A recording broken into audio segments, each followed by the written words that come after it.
అయితే బయట కనిపించేది ఏదైతుందో అది ప్రపంచం, అది విశ్వం. ఈ విశ్వం ఏదైతుందో అంతరాత్మ అనేటువంటి అర్థం ఏదైతుందో అర్థంలో కదలాడుతూ పరబ్రహ్మ స్థితికి ఆచ్ఛాదనంగా వస్తుంది. ఎలా నిద్ర. అప్పుడు మనం నిద్రపోయిన తర్వాత మనకి ఏదో స్వప్నం వచ్చింది, కళ వచ్చింది. ఆ వచ్చినటువంటి కళ మనం మేల్కొన్న తర్వాత ఉంటుందా? ఉండట్లేదు కదా.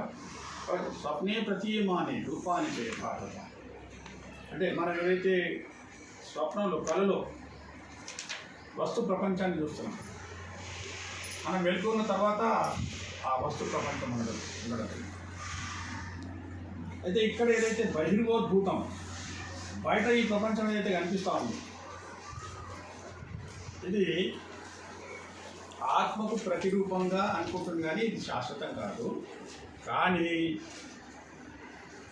ఇది ఆత్మలో నుంచి వచ్చినటువంటిది, ఆత్మలోనే లీనమయ్యేది.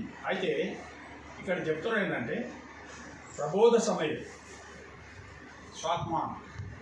ఏ సాధకుడు, ఏ యోగులు వాళ్ళ యొక్క సాధనలో ప్రబోధ సాక్షాత్కార స్థితి ఏదైతే ఏర్పడుతుందో ఆ సాక్షాత్కార స్థితిలో ఈ ప్రపంచం కూడా వాళ్ళ పరమాత్మగానే ఉంటుంది. ఈ ప్రపంచం ఏదైతుందో ఈ ప్రపంచము ఇది మాయ అని మనం చెప్తున్నాం కదా.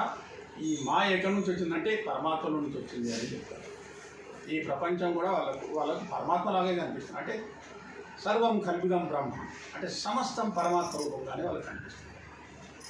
ఇది దీనిలో చెప్పాడు. అటువంటి ప్రబోధ సమయంలో స్వాత్మానం అద్వైతం, ఇటువంటి అద్వైత స్థితి అంటే ఈ ప్రపంచానికి ప్రత్యేగాత్మకు భేదం లేదు, అద్వయమై ఉంది.